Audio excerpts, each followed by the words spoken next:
Santos TV apresenta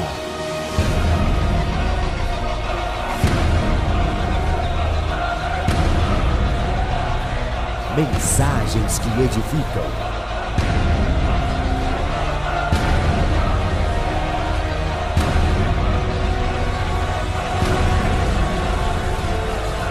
com o apóstolo Paulo Ribeiro.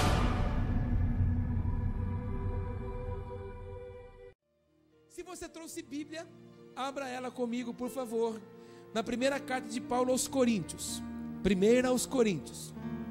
capítulo 9. Todos estão felizes, animados? Mês de setembro vai ser uma bênção para você? Agosto foi uma bênção? Louco é aquele que fala que agosto é mês do desgosto. Para mim não é não. Agosto para mim foi mês de promessa, mês de bênção, em nome de Jesus. Até porque eu não preciso do calendário para ser abençoado.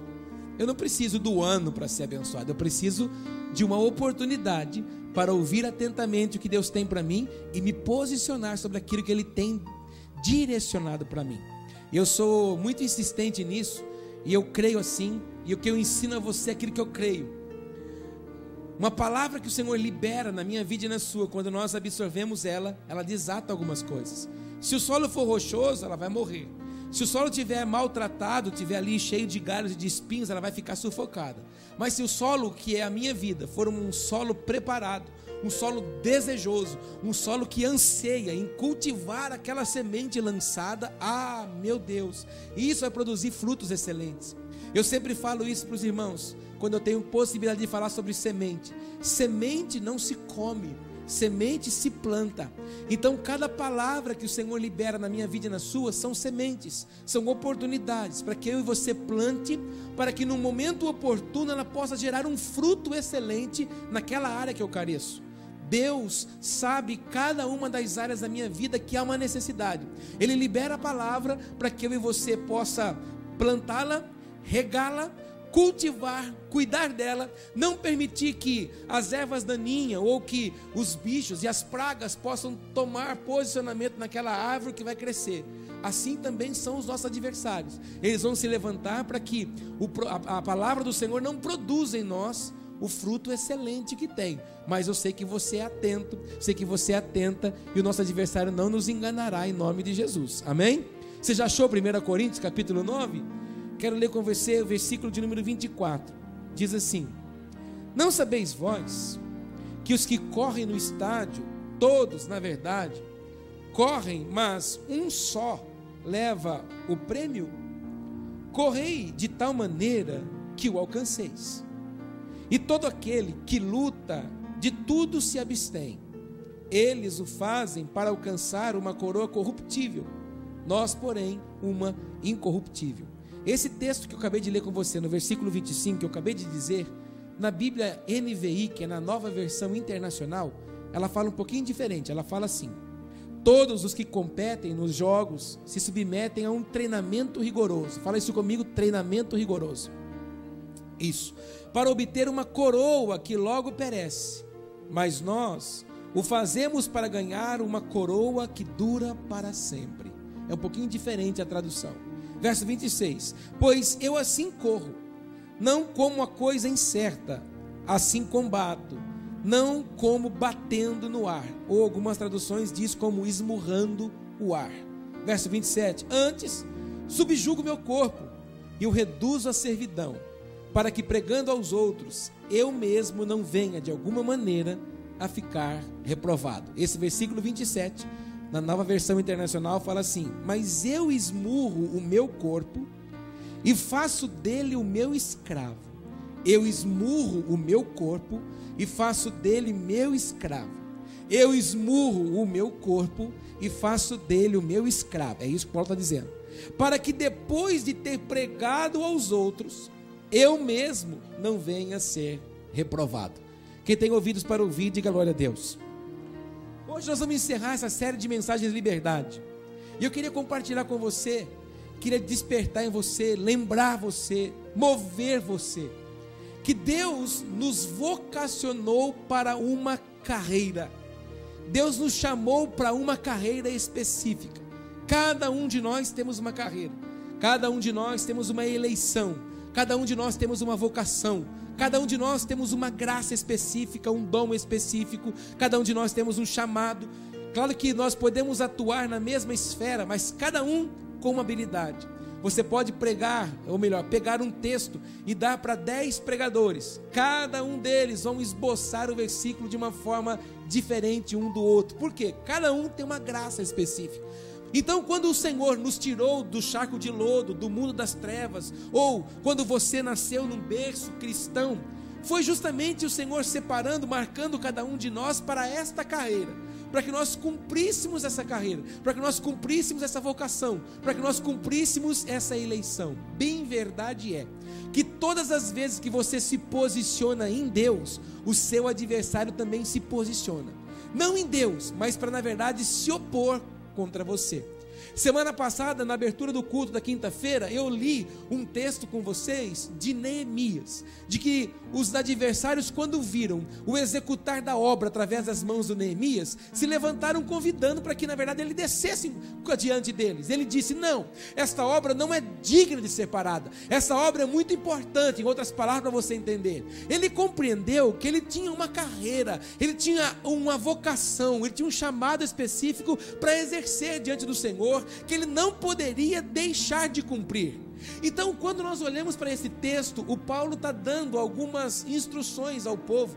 Se você começar a ler desde o princípio do capítulo 9, você vai vendo dos privilégios do apostolado.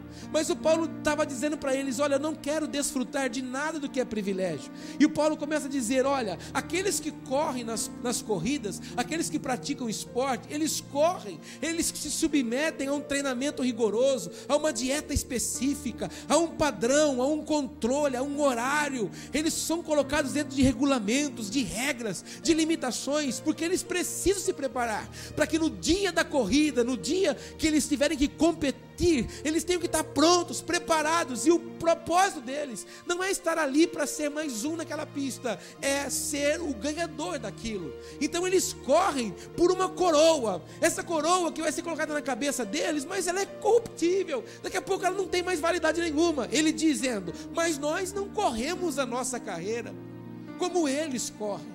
Nós não corremos a nossa carreira para algo que vai passar. Nós corremos a nossa carreira para algo que é eterno, para algo que é perpétuo, para algo que é para sempre, algo que não é passageiro. Mas essa corrida também não pode ser uma corrida de qualquer forma. Se aqueles que correm para uma corrida que é uma coroa corruptível se preparam, então nós também precisamos nos preparar para correr bem essa corrida. Então, o meu propósito hoje, a minha incumbência do céu hoje, é para chamar a atenção de você, não nos chamar a atenção de te exortar, mas de te lembrar que você precisa correr bem a corrida que está proposta para você. O que Deus quer despertar em mim e você é que Ele nos libertou, Ele nos tirou dos cativeiros, Ele nos tirou dos lamaçais da vida, nos aprumou na presença dEle, no caminho dEle, na jornada dEle, para que eu e você corrêssemos com prazer, corrêssemos com alegria, corrêssemos com disposição, corrêssemos com, na verdade, desejo de agradar aquele que nos vocacionou para essa corrida. E eu preciso dizer para você, à medida que os dias vão passando, cai o nosso ânimo, cai a nossa alegria, cai o nosso prazer, cai a nossa disposição em fazer as coisas para o Pai. E às vezes, quando não acontece isso, corremos como se na verdade isso fosse uma obrigação para nós. O dia que andar com o Senhor, viver para Cristo, estar participando de um culto, for uma imposição para você, for algo que for imposto para você, perdeu o sentido de você correr essa corrida. Quando nós olhamos para atletas, quando nós olhamos para essas pessoas que se dedicam no esporte, elas moldam a vida delas, elas moldam o corpo delas para esse esporte que ela escolheu para a vida dela. E nós muitas vezes não temos essa facilidade de moldar a nossa vida para as coisas do Senhor. Muitas vezes nós queremos que a palavra dele, que é santa, que é inalterável, se altere para se moldar a nossa vida, e não é assim. É a nossa vida que se molda para esta palavra, para que eu possa correr uma carreira, que ao final dessa carreira há uma coroa incorruptível, que é a vida eterna, aos pés do Senhor, no trono do Senhor, e dizendo para Ele: Senhor, Tu és santo. Algumas coisas que vivemos aqui, vai lá na frente, vai dizer assim: valeu a pena ter enfrentado por tudo isso. E quando você conversa com um esportista, você fala para ele: meu Deus, quanta limitação. Aí ele pega a medalha, ele pega o troféu, ele fala: mas valeu a pena. E lamentavelmente, eu estava dizendo para você que esse tempo é um tempo muito difícil. Por quê? Porque o nosso adversário vai tentar fazer com que eu e você pare a corrida, com que eu e você diminua a passada da corrida, que eu e você não tenha prazer para essa corrida. O Paulo estava dizendo: olha, eu tenho que todos os dias esmurrar o meu corpo, fazer dele um escravo meu, porque o meu corpo muitas vezes não quer. O meu corpo muitas vezes não quer caminhar, o meu corpo muitas vezes não quer andar, a minha alma muitas vezes é guerrear comigo. E eu preciso que você entenda que uma vida com Cristo é uma vida de luta diária. Uma vida com Cristo é uma vida de adaptação diária nas coisas do Pai. Uma vida com Cristo é uma vida de esmurrar o nosso corpo.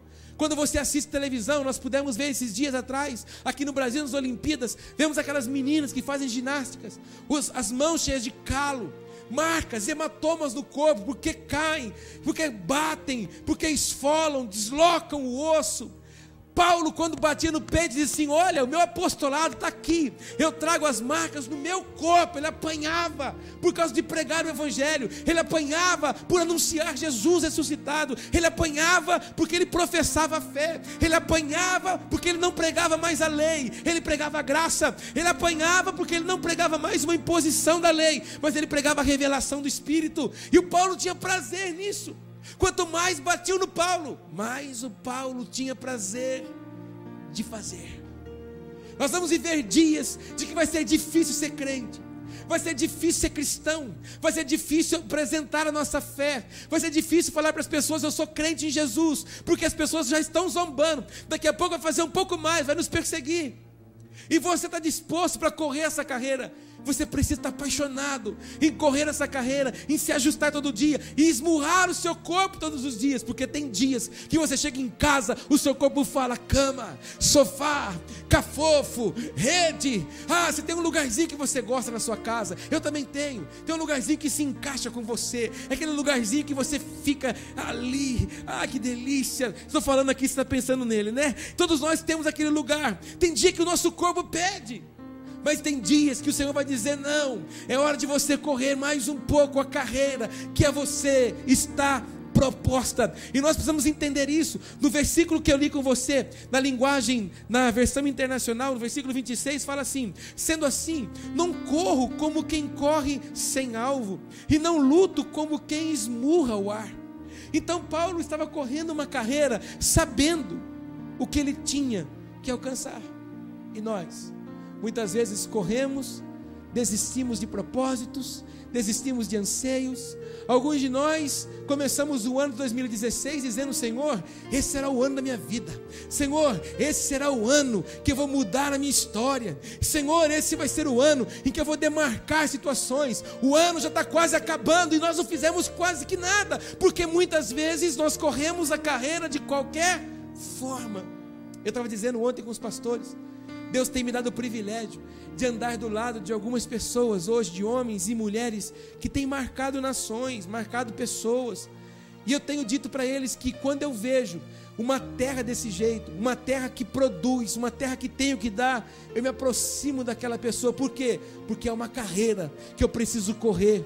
E um belo de um dia, eu e você estaremos ante a face do Senhor, e Ele vai olhar para mim, para você, e vai dizer: o que nós fizemos nessa carreira? O que nos foi feito, o que eu fiz, o que eu progredi nos talentos que foram colocados sobre nossas mãos. Há uma carreira linda que eu e você temos para correr, e precisamos corrê-la com disposição e com alegria. Diga isso para o teu irmão: há uma carreira que você precisa correr com disposição e alegria. Só que existem embaraços na nossa vida. Hebreus diz que nós estamos rodeados de uma nuvem gigante de testemunhos, mas nós precisamos ficar muito atento aos embaraços da nossa vida. Tudo que o nosso inimigo vai tentar fazer é que eu e você se embarace com alguma coisa que não agrada a Deus. Tudo que nosso adversário vai tentar fazer é criar mecanismos para que eu e você não viva com excelência uma corrida. Deixa eu dizer uma coisa para você. Nós estamos falando de esporte para poder colocar esse texto. Qual a frustração de um moço, de uma moça, de alguém que se prepara 4 anos da vida dele para participar de uma Olimpíada, chega lá, ele não consegue atingir o objetivo. Na primeira disputa, ele já perde. Ele vai embora arrasado, frustrado, porque ele dedicou tempo, ele dedicou a vida dele, ele se limitou de um monte de coisa. Nós não podemos querer ter em Deus esse tipo de vivência. Nós não podemos entrar numa jornada com o Senhor, ou ter uma vida com Cristo para vivermos assim. Se der certo Deus, se não der também, aleluia, pelo menos eu tentei. Não, precisamos correr a carreira que a nós está proposta com graça, com excelência, com amor, com dedicação, com prazer, porque de fato fazemos parte de uma eleição. E quando eu falo de eleição, eu sempre dou esse exemplo aqui, até cansativo para você. Mas quando você vai na quitanda, você vai comprar tomate, você sabe o tomate que é para fazer molho, o tomate que é para fazer salada, e aquele tomate que você quer comprar para pôr na sua fruteira, para ele amadurecer lá. Então você pega nele, você apalpa ele, você fala, esse eu separo. Aquilo fez parte de uma eleição, você elegeu aquilo. Assim fez o Senhor. E muitos de nós, muitas vezes, não damos muito crédito para isso, quando nós falamos de eleição. Deus não fez uma junção, não pediu para ninguém fazer, não deu um número para você, para alguém votar em você. Deus olhou para você, ainda informe, no ventre da tua mãe, e disse, será meu. E disse, será minha. Aí muitos falam, por que eu passei? Para você estar aqui hoje. Aí muitos falam, por que eu vivi tantos embaraços assim? Para você hoje honrar o que você recebeu. Porque assim como tudo que vem fácil, também vai embora muito fácil. E aquilo que não custa nada, também não vale nada. Se a minha caminhada com Cristo não valer nada, nunca vai ter valor para mim. Se não custar alguma coisa, nunca vai ter valor. Alguns falam, mas por que caminhar com Cristo é tão difícil? Eu tenho que me abster de tanta coisa, porque aquilo que não custa também não vale, também não serve. Assim o Paulo estava dizendo para esse povo, olha, se vocês olharem para aqueles que competem, para que eles alcancem a coroa que é corruptível, mas que eles almejam, eles dedicam a vida. Se você quer uma coroa incorruptível, de glória, de eternidade, corra essa corrida, mas não como alguém se desse um soco no ar, como se de nada valesse. Paulo está dizendo, alguns correm sem alvos, alguns correm sem propósito, alguns correm na verdade como se alguém estivesse dando um soco no ar. Assim, muitos correm. Assim, muitos acham que Deus tem a obrigação de nos abençoar, que Deus tem a obrigação de nos prosperar, que Deus tem a obrigação de pagar as nossas contas que fazemos erradamente.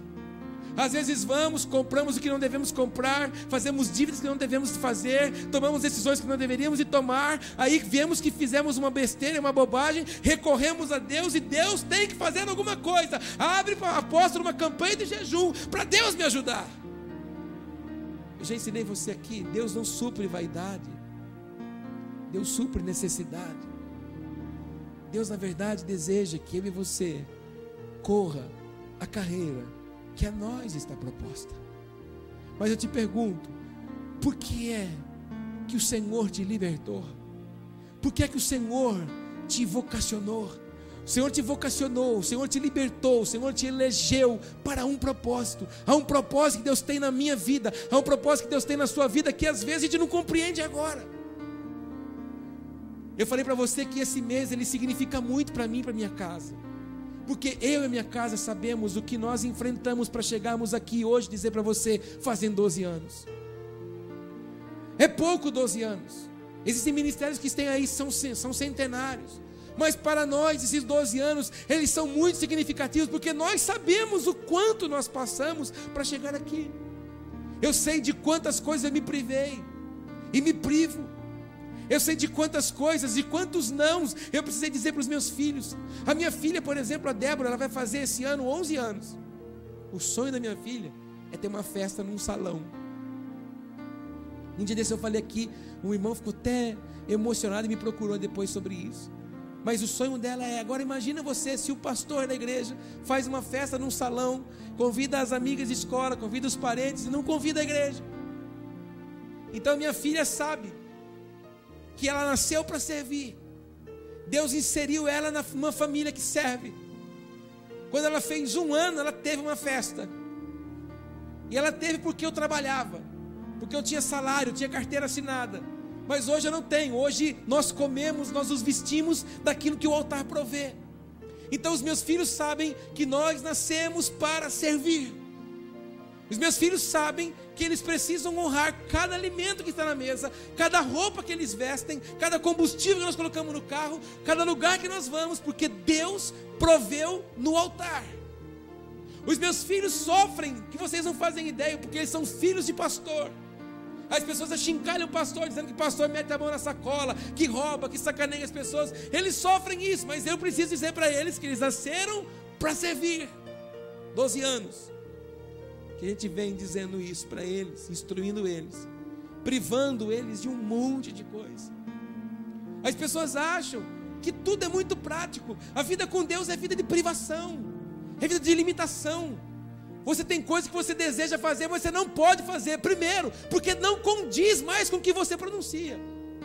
Segundo, que você tem que ser testemunho para aqueles que estão à sua volta. Terceiro, que isso não pode corromper você. Então, quando a gente fala de fidelidade, quando a gente fala de 12 anos, para nós tem um significado, tem custado isso. Porque eu tive que pegar todos os meus sonhos, todos, botar dentro de uma mala e dizer, tá bom, Senhor, o que eu sonhei não valeu para mais nada, porque os meus sonhos não têm valia para o Senhor, se não foram os sonhos deles para a minha vida. Durante 31 anos da minha vida eu sonhei. Eu tenho uma pessoa que está aqui hoje, que trabalhou comigo, ela sabe o quanto eu gostava de vender, sempre gostei. Mas eu tive que pegar os meus sonhos e falar assim, tá bom, Senhor, seja feito então em mim a tua vontade. Hoje eu tenho 43 anos, com 31 anos, eu peguei todos os meus sonhos, botei numa mala, numa gaveta e falei, tá aqui, eu vou viver os seus projetos. São tremendos, são extraordinários, são maiores do que eu pensei? Claro que são. Eu nunca imaginei estar aqui pregando, nunca imaginei isso, eu nunca estudei para ser pastor. Eu não sou filho de pastor, meu pai é Odisseu, motorista, aquele senhor ali. Minha mãe é Clarice, aquela mulher que é uma costureira. A Márcia, quando casou comigo, ela começou a me namorar e disse assim, eu não quero casar com pastor. Deus falou assim, pode deixar que eu vou dar para você um vendedor, mas lá na frente eu faço dele um pastor, porque os seus propósitos não valem nada para mim. Isto é correr uma carreira. Isto é correr na vontade que o Pai tem. Quando os seus sonhos, os seus desejos não valem mais nada para você, valem aquilo que Deus espera de mim e de você. Existem dias que eu também não quero estar aqui. Existem dias que eu também quero estar em casa, como você muitas vezes. Às vezes eu tenho que passar noites sentado, debruçado num livro, numa Bíblia, preparando alguma coisa para você vir e você não vem. Puxa, e eu falo, nossa, ele não veio. Mas eu estou aqui para cumprir a carreira que Deus deu para mim. Assim como Ele tem uma carreira para você correr com alegria. E às vezes a gente corre murmurando, a gente corre lamuriando, a gente corre questionando, a gente corre se chateando. O dia que servir a Deus, para mim, Paulo, for um sacrifício, já não é mais a minha vocação. Eu já saí dessa vocação faz tempo. O dia que isso aqui para mim for fardo, o dia que isso aqui para mim for peso, o dia que isso aqui para mim for uma pressão, uma imposição, eu já saí do propósito do Senhor faz tempo. Porque as coisas do Senhor, elas enriquecem, elas não acrescentam dores. As coisas de Deus não são de cima para baixo, as coisas de Deus são ombro a ombro. E é quando você está mais tropeçando, que você está mais caindo, é quando o Senhor vem e sustenta você. Quando você está mais desesperado, vem Ele e sustenta você. Quando? Quando você corre a carreira que te está proposta. Quantos entendem o que eu estou dizendo? Paulo estava dizendo bem claro para aquele povo: olha, para vocês eu não sei, mas para mim o que importa é correr a carreira. Então eu preciso que você entenda: Deus te elegeu, Deus te marcou, Deus te selou, Deus te separou para correr a carreira que Ele tem para você. E eu não sei, meu espírito borbulha dentro de mim. Eu preciso dizer isso aqui para alguém. Alguns de vós estão vivendo aflições em algumas áreas da sua vida, justamente porque você não corre com excelência a carreira que Deus tem para você. Você briga em correr a carreira que Deus tem para você. Você insiste em querer que Deus corra a sua carreira. E eu preciso te contar. Eu não estou contando meu testemunho à toa para você. Estou contando para você que eu só fui bem sucedido quando eu corri a carreira do Senhor. Eu te digo, quer ser bem sucedido em todas as áreas da sua vida? Corra a carreira que Deus tem para você. Não anda na contramão. Ainda quando você está brigando com o seu inimigo, a tendência é que ele caia e você permaneça em pé. Mas brigar com Deus é você cair, porque Ele nunca vai permanecer caído. Ele nunca vai cair. O Senhor, o meu choro, o seu choro, a minha lágrima, a sua carinha de dó. Porque uma coisa, irmãos, é nós, naturais, pais. Quantos são pais aqui? Falam amém. Algum dos seus filhos já chegou perto de você algum dia e falou: pai ou mãe, eu queria ir lá ou fazer tal coisa. Você falou: não vou. A tendência natural é que os filhos, quando você fala um não, dão um passo para trás.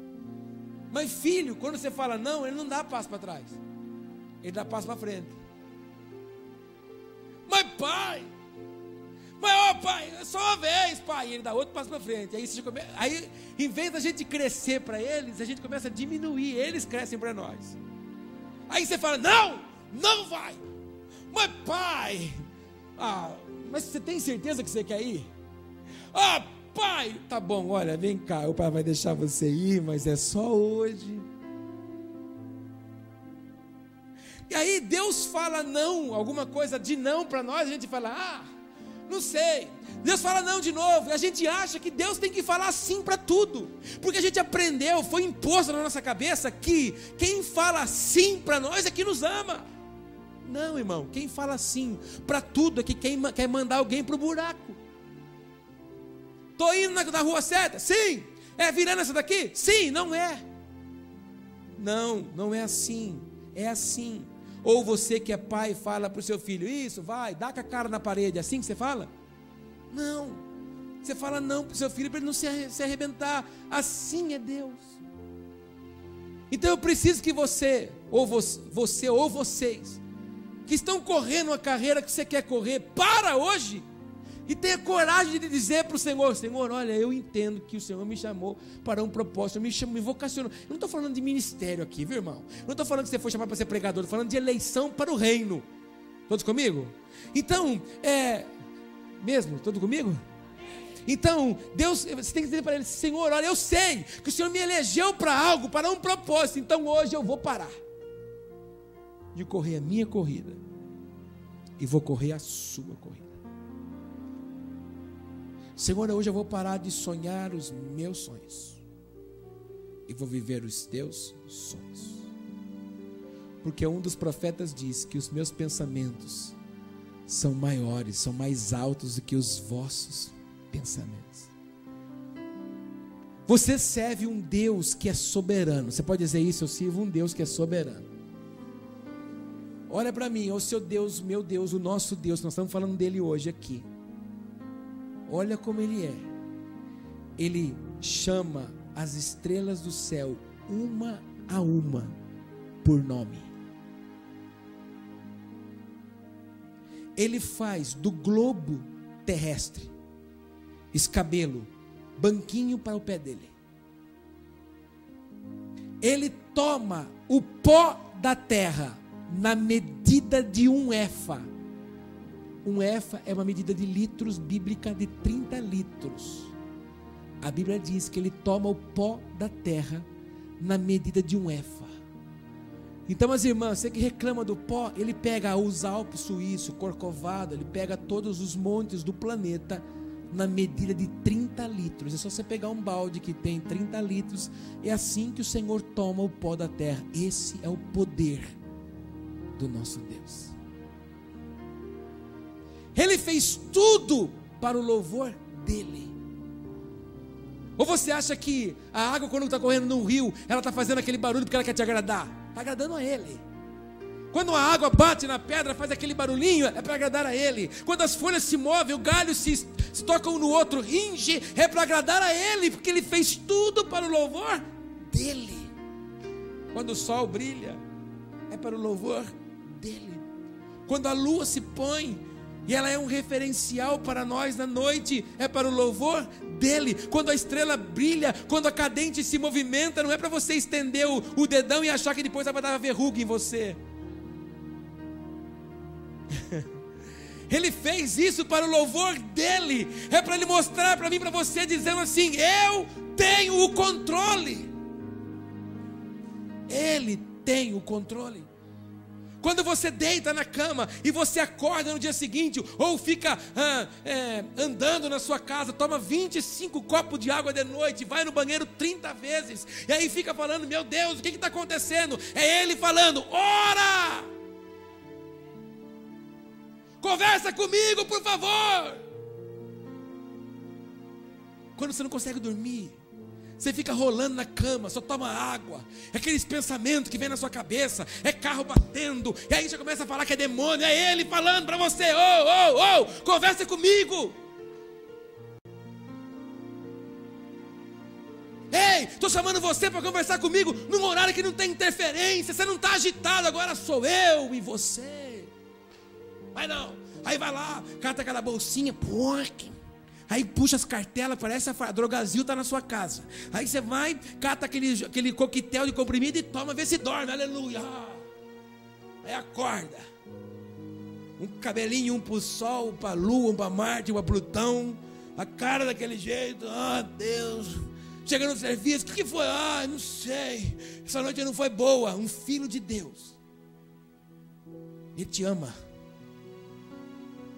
ele te conhece, ele sabe onde são as suas dores, ele sabe os seus traumas, ele sabe as suas aflições, ele conhece os seus medos, ele sabe das suas limitações, sabe que você é pó. Mas ele nos fez um pouco menor do que os anjos para exercer domínio nessa terra. Enquanto nós não corremos a carreira que a nós está proposta, nós vamos ficar dando soco no ar. E quantos não estão dando soco no ar? Chega no final do dia, Deus do céu, por quê? Briga consigo mesmo, briga com todo mundo, chuta o gato, esmurra o cachorro, arranca a roupa no guarda-roupa não, arranca a roupa no banheiro, sapateia por cima dela de tanta raiva. Tudo porque você está correndo uma carreira que não agrada a Deus. Fala bem baixinho para o teu irmão: corre a carreira de Deus, irmão. Alguém pode dar um aplauso para um Deus tão tremendo como o nosso?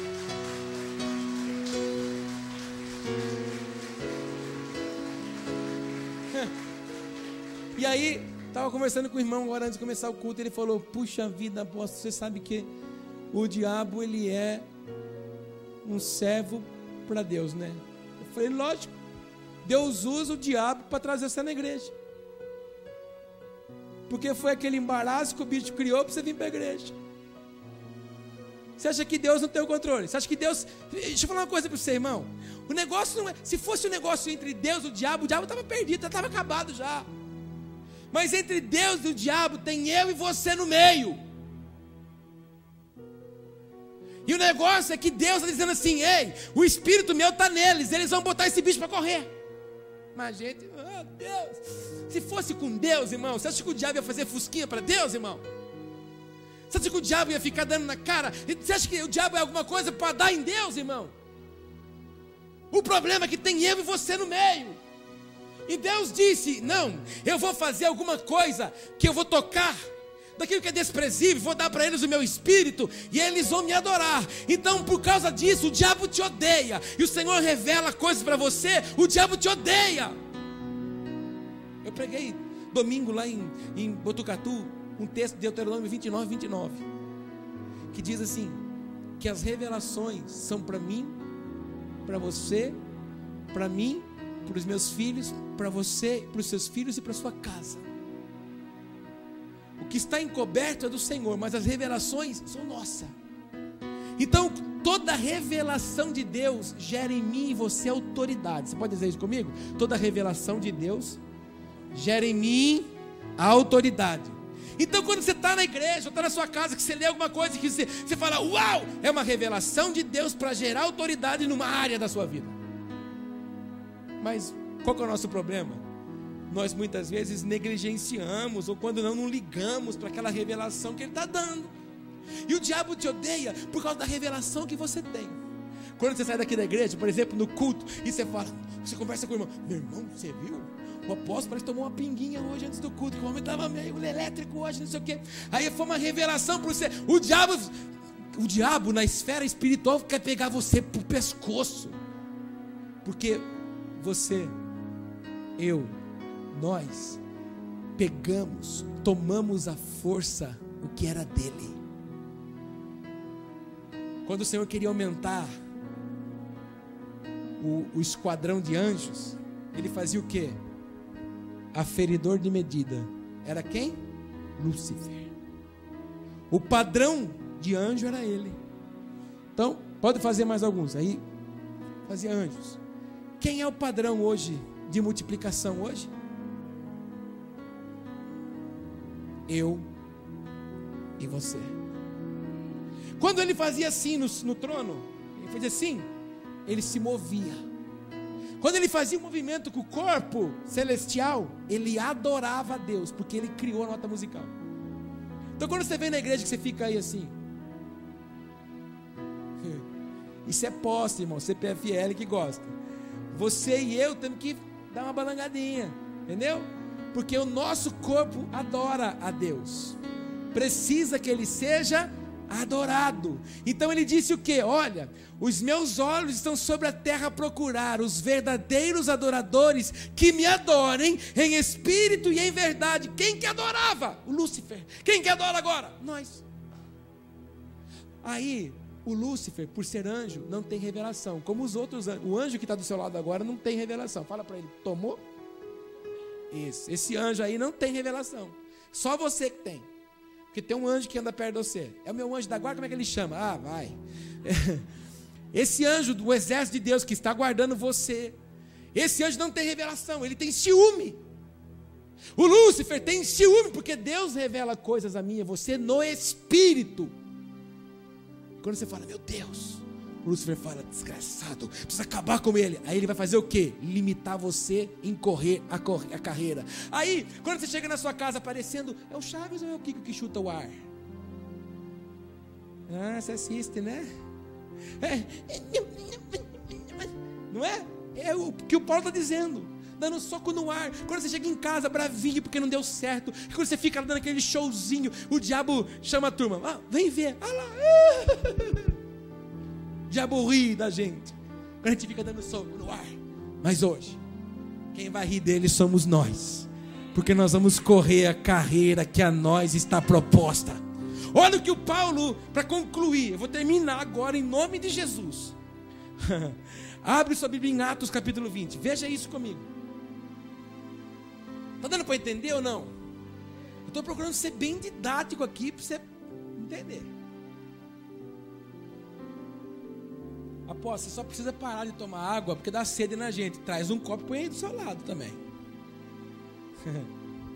Atos capítulo 20, verso 22. Quando você encontrar, você fala aleluia. Olha que lindo. E agora? Eis que, ligado eu pelo Espírito, vou para Jerusalém, não sabendo o que lá me há de acontecer. Olha o Paulo falando, olha, eu vou ter que deixar vocês agora. Eu estou ligado no Espírito. E o Espírito do Senhor está me dizendo, vai agora para Jerusalém. Paulo não se movia se não se movesse pelo Espírito. Paulo não tinha esse negócio que de vez em quando tem no meio gospel. Ai, senti de Deus. Senti no meu coração. Ó, irmão, quando você escutar alguém falando, senti no coração, corre dessa pessoa. Porque Deus não fala no seu coração. Deus fala no teu espírito. Você aprendeu semana passada que a alma alimenta o espírito, para o espírito governar o corpo. Se o coração falar, o coração ele é enganoso, perverso, mais que todas as coisas. Cuidado, Jeremias 17. Você está entendendo? Paulo está dizendo assim, olha, então eu estou ligado eu pelo Espírito, vou para Jerusalém, não sabendo o que lá me há de acontecer. Mas, versículo 23. Senão, o que o Espírito Santo de cidade em cidade me revela. Quem que revela para ele, irmão? Olha, caiu a tese do coração que sente. É o Espírito Santo que revela, porque ele estava ligado no Espírito. Então não adianta você ficar a semana inteira, ou o dia inteiro, desconectado do Espírito, chegar aqui na igreja e querer plugar. Oh, aleluia. Não, meu irmão. Não vai plugar, você tem que estar conectado. A revelação vem com conexão. Diga isso comigo, a revelação vem quando há conexão. Isso, irmão, não é aquela conexão que cai, ela tem que estar ligada direta. Então, um crente em Jesus não pode sair da esfera espiritual, porque senão ele se torna natural. Vamos seguir. De cidade em cidade me revela, dizendo que me esperam prisões e tribulações. Ai, que gostoso, irmão. Ó, Paulo, olha, eu vou para Jerusalém, eu não sei o que vai acontecer lá. Mas, se não, o que o Espírito me revela. E o Espírito me revela de cidade em cidade que lá para mim tem umas prisões e umas tribulações. Deixa eu te contar uma coisa. Se você saísse daqui agora, debaixo de uma revelação, que Deus está dizendo assim para você, ó, quando você chegar na sua casa tem muita tribulação e prisão, você ia para lá? Mas não ia. Se você saísse daqui agora com uma revelação, vai para a Torrinha, na casa do Mike, mas lá vai ter prisão e tribulação. Você fala, o quê? Vou para Brotas, que Torrinha nada. Então o Paulo fala assim, olha, eu estou conectado no Espírito, e eu só sei que quando eu vou de cidade em cidade, o Senhor me fala assim, ó, tem prisão e tem perturbações. Mas, irmão, ó um homem que quer correr a carreira, ó um homem que sabia quem havia chamado. Verso 24. Mas eu de nada faço questão, nem tenho a minha vida por preciosa. Olha agora, contanto que cumpra com alegria a minha carreira. Ei, você corre sua carreira com alegria ou não? Não precisa responder, só pensa. Você corre a sua com alegria? Deus me livre, apóstolo. Vou falar para você. Não é fácil ser crente não, porque tem aparecido uma crentaiada diante de mim. Olha, meu Deus do céu. Pois é, irmão, eu que o diga. Não é fácil ter hora não. Mas eu tenho que correr a carreira com alegria. Paulo está dizendo assim, olha, eu não tenho minha vida por preciosa.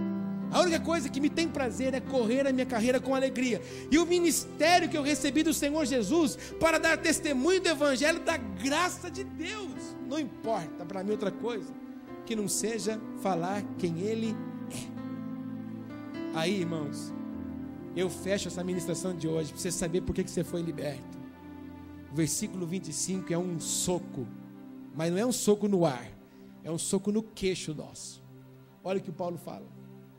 E eis agora, sei que nenhum de vós, por entre os quais passei pregando o reino de Deus, jamais tornará a ver o meu rosto. Porque eu vou cumprir uma carreira, eu vou combater um combate, e eu sei que por causa da minha carreira, um dia eu vou não estar mais no meio de vocês, e vocês não vão me ver. Paulo sabia que ele tinha uma carreira para obedecer ao Senhor, e não importava o que viesse viver, porque para ele não tinha a vida dele por preciosa. E nós temos a nossa vida muitas vezes por vaidade. Muito cuidado, porque algumas coisas podem tirar mim e você de correr a carreira com prazer e com alegria. E o Paulo sabia. Eu vou pedir para a Rafaela coloca para mim Tiago capítulo 1, por favor, ali. Tiago capítulo 1, versículo 12. Olha o que o Paulo sabia. Paulo sabia isso. Tiago 1:12. Bem-aventurado o homem que suporta a provação, porque depois de provado receberá a coroa da vida que o Senhor prometeu aos que o amam. Está pronto para ser provado? Está pronto para ser provado pelo Senhor de todas as formas? Paulo sabia disso. Bem-aventurado o homem que suporta a provação, porque depois que ele for aprovado, ele receberá a coroa da vida. Que coroa é essa? A incorruptível. A corruptível são que os homens podem nos dar. A incorruptível é só aquela que Ele pode te dar. Ele diz: coroa da vida que o Senhor prometeu a todos os que o amam. Se você ama o Senhor, corre a carreira. Você foi liberto. Deus prometeu liberdade na minha vida e na sua. Não para nós ficarmos presos nesses cativeiros da nossa alma, nessas mazelazinhas que a gente guarda na nossa cabeça, muitas vezes no nosso coração, aprisiona, dando um chilique de vez em quando.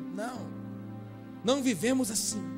Somos livres para correr com excelência uma carreira que para nós está proposta.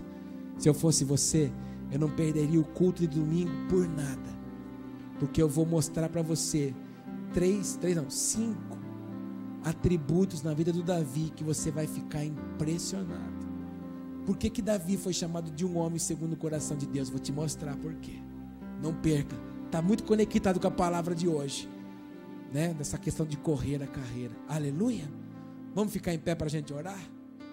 Ai, aleluia, ainda bem que você acabou, estou louco para correr.